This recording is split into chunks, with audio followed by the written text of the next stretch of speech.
Olá, sejam todos bem-vindos a mais um videocast do Breast Saving Group, um videocast para quem faz oncoplastia e reconstrução mamária. E hoje eu estou aqui com a doutora Lígia Teixeira, que é mastologista e cirurgiã oncoplástica em Maceió, Alagoas, e nós iremos discutir um paper bem interessante, um paper italiano, que ele apresenta para a gente uma técnica cirúrgica que ele intitula como retalho perfurante adipo... Ih, até eu travei, ó. Continuando. Que ele intitula como retalho perfurante adipofacial submamário reverso. Ele apresenta os resultados preliminares de uma reconstrução híbrida, que ele chama de dual plane, no caso, sem matriz dérmica celular e uma reconstrução imediata, né?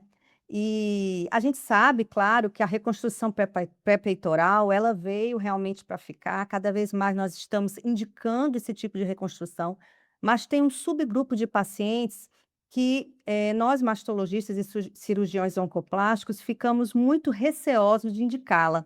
Muitas vezes por conta da delgada, né, da cobertura que vai ficar sob esse implante e da impossibilidade de fazer uma reconstrução, muitas vezes, em 2 estágios.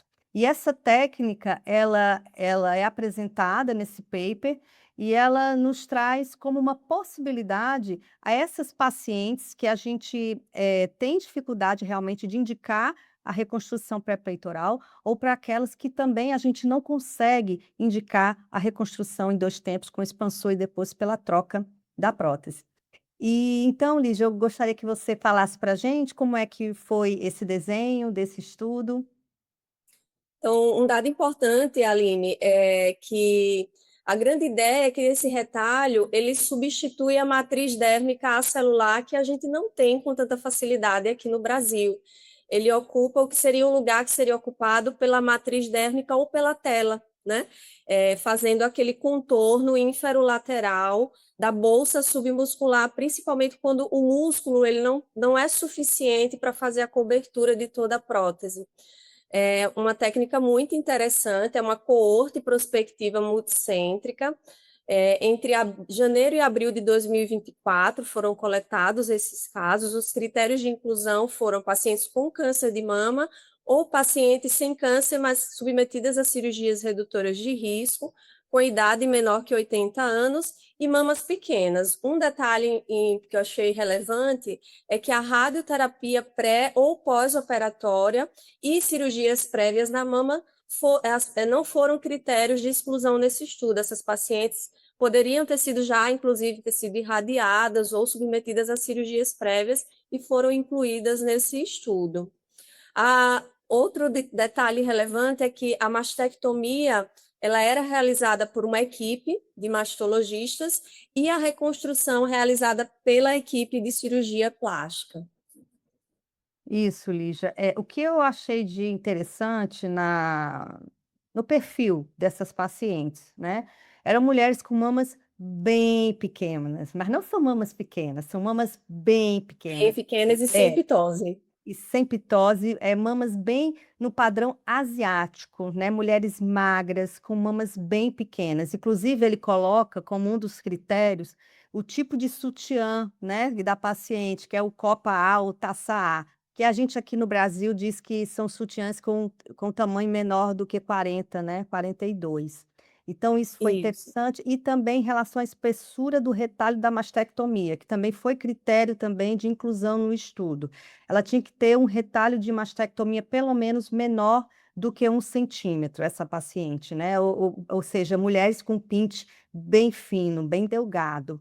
E em relação à radioterapia, Lígia, que você falou, realmente eles colocaram, né, que poderiam entrar mulheres no estudo, mulheres que poderiam ter feito radioterapia, mas conforme depois a gente vai ler como é que ficou a corte deles, eles não conseguiram coletar nenhuma mulher com radioterapia prévia, embora não era critério realmente de exclusão do estudo. O que nos leva a crer que eles vão continuar, né, incorporando pacientes e vão depois dar para a gente novos resultados, né, em relação E à isso, amostra. Aline, sobre a magreza, né, das pacientes, 70% delas tinham o IMC considerado normal, entre 18 e 25. Um outro dado interessante é que 30% dessas pacientes eram tabagistas. Achei bem ousado, né? A inclusão dessas pacientes, um percentual bem elevado, pouco comum em pacientes incluídas em estudos de reconstrução mamária, principalmente com implante, né? Isso, exatamente. E 70% das pacientes tinham entre 40 e 70 anos e nenhuma acima de 70 anos também. Então era uma corte de mulheres mais jovens, Usual, né? mais Usual. usual, de mulheres mais jovens, nenhuma idosa, assim, mais idosa no caso, né. Também achei interessante. Em relação à técnica cirúrgica, o retalho ele foi planejado já no pré-operatório, né. Nós temos as fotos no artigo, então quem tiver interesse de ler, de se aprofundar mais na técnica, inclusive tem até vídeos que ele demonstra no artigo, uns vídeos bem interessantes que ele demonstra todo o passo a passo dessa técnica. E esse retalho ele foi planejado com a paciente em posição ortostática, né, o sulco inframamário, o espaço correspondente a 2/3 laterais da área submamária foram marcados para cobrir o polo ínfero-lateral do implante mamário. E as proporções do retalho, elas foram estabelecidas de acordo com a largura e o arco da prótese mamária, ou seja, eles fizeram a medida, né, que a gente chama de linha D, né, que seria do ápice ali do mamilo até o sulco inframamário, né, no caso horizontalmente verticalmente, e também mediram pela base da mama, e aí desenharam, de acordo com essas medidas, esse retalho, que era justamente o que ia depois ser, translocado, né, rotacionado, por isso que ele fala que é submamário reverso, porque ele rotaciona depois esse cento e retalho oitenta graus, né? 180 graus, que é justamente para poder ela entrar, cobrindo essa porção inferior e lateral do implante, certo? Que assim, de certa forma, aqui já entrando um pouco aqui na crítica do estudo, né, Lígia, antecipando um pouco, eu costumo fazer a bolsa submuscular utilizando a fáscia do serrátil, né, e essa gordura que a gente tem também ali, né, na região inframamária, a gente dissolta ali o peitoral, e esse peitoral, ele fica preso, inclusive, por essa gordura até o sulco. Mas nesse caso, eles soltaram e foram buscar mais cobertura lá embaixo, né, ou seja, na No parte abdômen. no abdômen, na parte submamária, o que por isso que torna um pouco diferente da técnica habitual, às vezes, que a gente costuma utilizar para fazer a bolsa também, e isso também, tem uma limitação em relação ao tamanho do implante. Então, muitas vezes, mesmo com essa fáscia do serrátil, com essa gordura do sulco inflamamário, a gente às vezes não consegue cobrir esse implante, né, completamente, né. Então, nesse caso, ele dá uma possibilidade da gente não usar tela, não usar ADM, e a gente tentar Nem buscar E no nem a abdômen. fáscia do serrato, né? Uma alegação que ele faz em relação à fáscia do serrato é que essas pacientes mais magras não teriam gordura suficiente recobrindo essa fáscia do serrato, tornando ela extremamente frágil a ponto de não ser tão segura de ser utilizada nessa localização. Mas acho interessante também, pelo fato das pacientes serem magras, e ele conseguir esse retalho do abdômen, né? É bem interessante, porque a gente imagina que pacientes magras também não vão ter gordura nessa região abdominal superior a ponto de render um retalho, né? Mas Isso. E o que eles utilizam também de diferente, eles fazem um mapeamento no pré-operatório com Doppler, né, inclusive os tem um vídeo. perfurantes, As perfurantes, tem um vídeo que mostra, né, a localização desses vasos principais, ele marca onde é que estão essas perfurantes, justamente para acho que para ter mais cuidado ali, para deixá-las, né, bem visíveis também, né, para ele saber exatamente onde é que estão as perfurantes principais, ele utiliza também dessa forma. E após a cirurgia da mama, faz a mastectomia, os retalhos da mastectomia, ele só avalia clinicamente, só avalia clinicamente esses retalhos, e a bolsa submuscular, ela é executada, né, com o levantamento do peitoral maior, e as suas inserções costais inferiores e da porção external são ressecadas, né? E aí, para cada caso, né, como eu expliquei anteriormente, de acordo com a medida, ele fazia um tipo diferente de tamanho de retalho a ser rotacionado para lá, né? Em relação à E, técnica, Lídia, você quer e acrescentar? avaliava e avaliava a viabilidade do flap, né? Não do retalho da mastectomia, mas do flap que ele vai usar desse retalho. Aí ele fazia uso da fluorescência com verde de indocianina, né? No final, para avaliar a integridade, de nutrição aí desse retalho. Achei uma técnica muito interessante. Quando eu vi esse artigo, ele está bem documentado em termos de figuras, fotos e vídeos, vale muito a pena ver. Acho que é uma alternativa muito interessante, sem cicatrizes adicionais, né? Como a gente havia comentado anteriormente, você falando é, de qual seria a diferença dele em relação ao tóraco lateral, ao ICAP, LICAP. É um retalho que não gera deformidade da área doadora, não adiciona cicatrizes, porque a gente também não precisa de pele, né? É uma cobertura que seria em substituição ou a fáscia do serrato, ou a matriz dérmica, ou a tela, com excelente entrega. Eu achei que cumpre bem o papel funcional, com um resultado estético muito bom. Isso. E um detalhe da técnica, Lígia, o retalho, ele foi ancorado, né, ao nível do sulco inframamário, e então ele dá uma fixada nesse retalho. Creio eu, né, que ele sabe exatamente ali onde é que ele pode fazer essas fixações, justamente para não interromper esse fluxo, né, sanguíneo também pelas perfurantes, então eu creio que ele não feche completamente esse sulco, né, e no caso o verde de indocianina, ele utilizou, que é uma tecnologia que eu acredito que ajuda, né, na ausência, né, a gente pode fazer, mas você sabendo exatamente onde está a perfurante ali com Doppler, né, você já vai de maneira mais cuidadosa também, não necessariamente precisaria utilizar o verde de indocianina, mas é uma tecnologia que ajuda bastante a gente e dá uma segurança maior, né, na perfusão, na viabilidade ali desse retalho, né? E nos resultados que ele mostra para a gente, foram 11 mamas reconstruídas, 8 nipple sparing mastectomy, 3 skin sparing. O tempo médio de cirurgia foram 3 horas.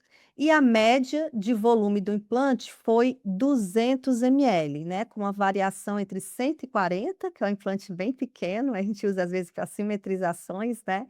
E olhe lá, né, e até podemos chegar até 300, então em algumas mulheres ele conseguiu colocar esse implante de 300, mas todos que eu achei interessante, Lígia, todos os implantes que eles colocaram foi de baixa projeção, né, eles não esticaram muito aumentando a projeção, né, então eles mantiveram aquela base, né, da paciente mais magra, né, e tudo mais, e deixaram o implante ali não muito projetado, o implante de baixa projeção, até para você manter algo. Simetrizar. Exatamente, porque eles não fizeram, né, a simetrização contralateral para poder manter ali mais ou menos parecido com a mama contralateral, né?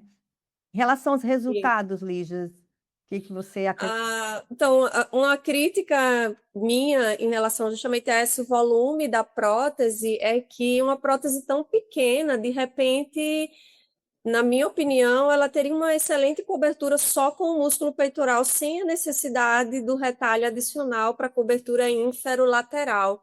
A gente consegue uma bolsa transpeitoral muito estável do ponto de vista de segurar a borda lateral da prótese com essa bolsa transpeitoral e a gente tem conseguido incluir próteses de 275, no máximo 300, a depender do tamanho da paciente, mas, a meu ver, na minha rotina, mesmo em pacientes menores e mais magras, uma prótese de 200 ml, ela cabe bem em uma bolsa exclusivamente submuscular, sem necessidade de tela, de matriz ou de um retalho adicional. Então, é isso que ficou um pouco controverso para mim. A gente tem a ideia da necessidade do dual plane, seja com a tela, com a matriz ou com esse retalho ou qualquer outro, quando a gente está vislumbrando a colocação de uma prótese de volume maior. Esse é o meu racional em relação a volume de prótese e bolsa submuscular exclusiva ou híbrida. Então, foi o meu questionamento pessoal. Tempo de internação, 2 dias, ok, mas assim, a meu ver, poderia ser até reduzido no nosso dia a dia, a gente costuma em média, ter apenas um dia. Complicações maiores foi um caso de hematoma que foi reabordado com nova intervenção cirúrgica e resolvido, e um caso de necrose do retalho da mastectomia, tratado apenas com curativo, nenhuma perda de implante de reconstrução. Tempo médio de dreno, apenas 4 dias. E não houve ocorrência de deformidade por deslocamento do polo inferior, que seria uma preocupação, né? Bem, é assim, essa abordagem, né, dessa técnica, ela realmente elimina a necessidade de alças biológicas, sintéticas, ancorando o retalho à borda, né, inferior do músculo peitoral maior, de modo a aumentar a cobertura do polo ínfero-lateral da prótese mamária e melhorar os resultados reconstrutivos e estéticos, né? Como você falou, Lígia, realmente são próteses pequenas que, de fato, cabem bem no músculo peitoral, abaixo do músculo peitoral, mas eu acho que ele se preocupou mais com essa questão inferior e lateral. Por serem mulheres muito magras, né, a chance de rippling, é bem maior, né, então realmente essas mulheres mais magras, eu tendo também a colocar a prótese no espaço subpeitoral, porque o rippling é algo que realmente incomoda, e a gente tenta, eliminar esse rippling com a colocação dessa bolsa, né, essa prótese nessa bolsa submuscular.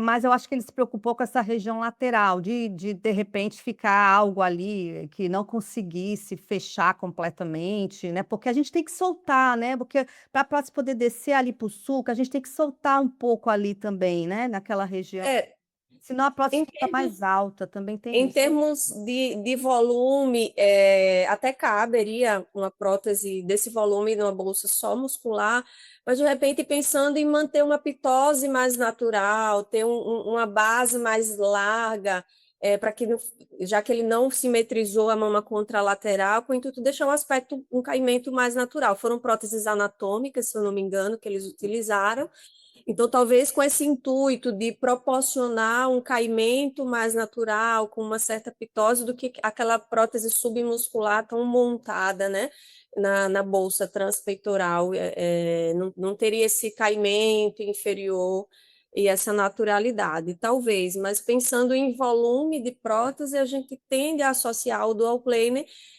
naqueles casos em que a gente quer utilizar uma prótese de maior volume. Em relação ao expansores, né, eu achei interessante algo que ele coloca no artigo, que muitas vezes mulheres com tórax estreito, mulheres magras com tórax estreito, a gente tem dificuldade de encontrar expansores, né, que caibam Sim, tão exatamente. pequenos. Tão pequenos. Então ele diz que essas mulheres, assim, geralmente a melhor opção seria, de repente, a gente tentar reconstruir mesmo com uma prótese imediata mesmo, de preferência, ele dá essa sugestão de proteger esse retalho da mastectomia infralateral com essa cobertura a mais. Algo interessante também, Lígia, que ele traz na discussão em relação, aos expansores, né, que a gente pode às vezes utilizar expansores, né, na bolsa submuscular para essas mulheres mais magras, porém ele fala da dificuldade de se encontrar expansores de mulheres com tórax tão estreito, e aí muitas vezes a gente acaba colocando expansores mais largos, o que muitas vezes fazem com que haja uma hiperexpansão do polo lateral dessa mama, ficando muitas vezes uma mama, né, com uma base mais larga, né, então ele por isso que ele sugere que esse retalho é uma opção super versátil, porque você, além de você proporcionar uma reconstrução imediata, você também elimina essa questão também da falta de disponibilidade e da hiperexpansão lateral que a gente vai ter nessas mulheres extremamente magras, quando a gente utiliza expansor, magras e estreitinhas, né, que a gente utiliza expansor. É isso aí, achei o trabalho extremamente interessante, uma nova técnica, uma alternativa, né, à reconstrução mamária, um retalho aparentemente simples, que não agrega tanto tempo ao tempo cirúrgico, com baixos índices, apesar de ser uma série de apenas 10 casos, mas aparentemente com baixo risco de complicações e de perdas. Imagino que eles vão realmente adicionar mais pacientes a essa série, acho que vai trazer mais informações para a gente em termos de complicação, mas aparentemente é algo relativamente simples, sem grandes tecnologias, apesar dele ter usado o Doppler, de ter usado o verde de indocianina, a gente faz retalho loco-regional, tóraco-lateral, ICAP, LICAP, sem a utilização dessas tecnologias com resultados excelentes, né, Aline? Então, é mais uma alternativa para nós, principalmente, que não temos tão disponível na nossa rotina os materiais como matriz dérmica, tela, é uma excelente alternativa, sim, gostei bastante. E só concluindo, Lígia, em relação a ainda criticando um pouco, né, que a gente sempre tem que olhar, assim, com um olhar um pouco mais crítico, né, para os estudos. Quando a gente vai comparar, né, qual a diferença desse retalho para um ICAP, né, um ICAP, né, ou um tóraco epigástrico, né? A diferença é porque o ICAP você leva a pele, né, pele e a região ali subdérmica, né, você leva tudo, né? E assim, um grande lance também desses retalhos do ICAP, do tórax epigástrico, né, é a gente justamente utilizá-los no resgate, né. Por exemplo, teve uma necrose nessa porção inferior, que às vezes são os locais mais frequentes, principalmente quando a gente faz a incisão em sulco, né, quando a gente tem decência, quando a gente tem necrose, a gente geralmente tem nessa região inferior ali, lateral, perto da incisão.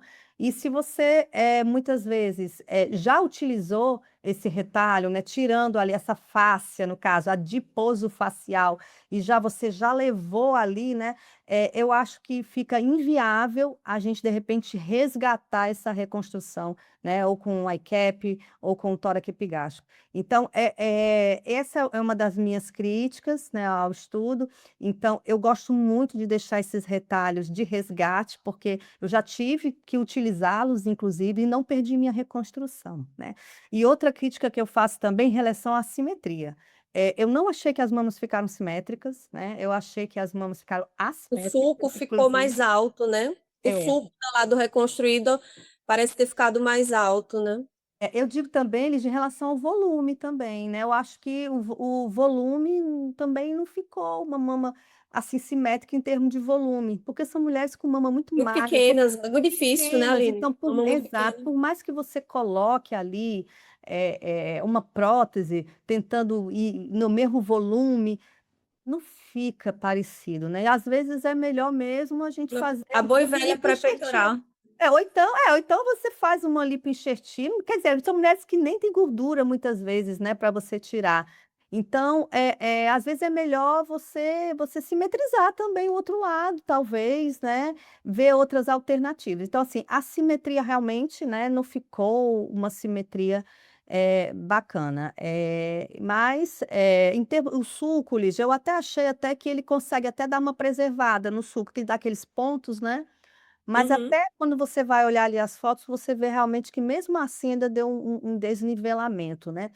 E como você falou, próteses pequenas, muitas vezes a gente consegue ali, né, colocar, fazer até com a própria fáscia do serrate também, você botando né, não colocando uma prótese tão grande. Então, é pouco tempo de segmento, falta grupo controle para comparar, né. E é isso, mas é uma alternativa. Eu acho que a gente tem que estar com ele na cabeça. Tudo em oncoplastia, a gente tem que estar com aquilo ali, não, aquilo ali pode ser feito, aquilo ali é possível, né, caso Sim, haja sim. necessidade de utilizar. Mas o artigo, na íntegra, né, ele está na nossa plataforma da Macadu, tem os vídeos online que estão no artigo que demonstram, né, essa rotação do retalho, né. É uma técnica interessante, eu acho que vale a pena, deve fazer parte do conhecimento do arsenal do cirurgião e da cirurgiã oncoplástica.